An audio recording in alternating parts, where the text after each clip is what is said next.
नमस्कार मित्रांनो, राज्यातील सर्व संजय गांधी निराधार अनुदान योजना, विधवा पेन्शन योजना, श्रावणबाळ सेवा राज्य निवृत्ती वेतन योजना, वृद्धपकाळ योजना आणि इतर सर्व निराधार योजनेच्या लाभार्थ्यांसाठी आजचा हा व्हिडिओ अतिशय महत्त्वाचा असणार आहे। कारण मित्रांनो, या सर्व लाभार्थ्यांना मे महिन्याचा हप्ता राज्य शासनाच्या माध्यमातून वितरित करण्यात आलेला आहे आणि लाभार्थ्यांच्या खात्यामध्ये मे महिन्याचे 1500 रुपये सुद्धा जमा झालेले आहेत। पण अजूनही राज्यातील अनेक लाभार्थी असे आहेत ज्यांच्या खात्यामध्ये मे महिन्याचा हप्ता जमा झाला नाहीये आणि या संदर्भात राज्यातील अनेक लाभार्थी प्रश्न विचारतायत की मे महिन्याचा हप्ता आमच्या खात्यामध्ये नेमकं कधी जमा होणार। आणि मित्रांनो, या संदर्भात राज्य शासनाच्या माध्यमातून अधिकृत माहिती देण्यात आलेली आहे।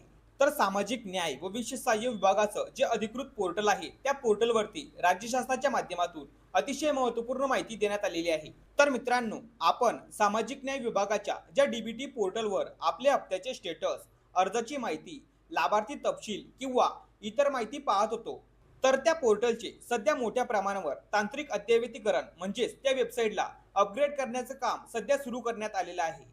तर तुम्ही जर सध्या सामाजिक न्याय विभागाची जुनी वेबसाईट उघडली तर तुम्हाला शासनाची अधिकृत सूचना दिसेल। तर त्या सूचनेनुसार महाडीबीटी पोर्टलचे महाडीबीटी 2.0 या नवीन आणि अधिक प्रगत आवृत्तीत रूपांतर केले जात आहे आणि सर्व लाभार्थ्यांचा डेटा जुन्या पोर्टलमधून नवीन पोर्टलमध्ये ट्रान्सफर केला जात आहे।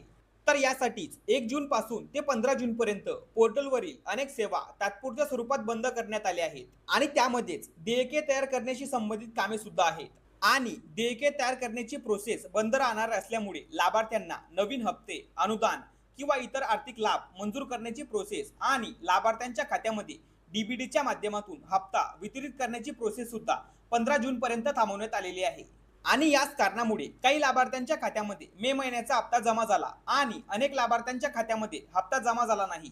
तर आता 15 जून पर्यंत लाभार्थ्यांचा डेटा जुन्या पोर्टलमधून नवीन पोर्टलमध्ये ट्रान्सफर करण्याचं काम सुरू राहणार आहे आणि त्यानंतरच नवीन पोर्टलच्या माध्यमातून लाभार्थ्यांना त्यांचे अनुदान वितरित केले जाणार आहे आणि त्यासोबतच नवीन पोर्टलच्या माध्यमातून लाभार्थ्यांना अनेक सेवांचा लाभ मिळणार आहे।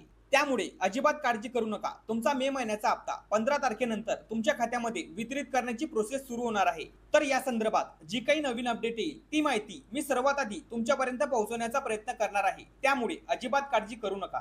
आणि या संदर्भात जर तुमचे काही प्रश्न असतील तर तुम्ही तुमचे प्रश्न कमेंट करून विचारू शकतात। तर महत्त्वपूर्ण हा व्हिडिओ राज्यातील सर्व लाभार्थ्यांना शेअर करा आणि अजूनपर्यंत आपल्या चॅनलला सबस्क्राईब केलं नसेल तर लवकर आपल्या चॅनलला सबस्क्राईब करून घ्या। अशाच महत्त्वपूर्ण माहितीसह व्हिडिओ आपल्या चॅनलवरती येत असतात।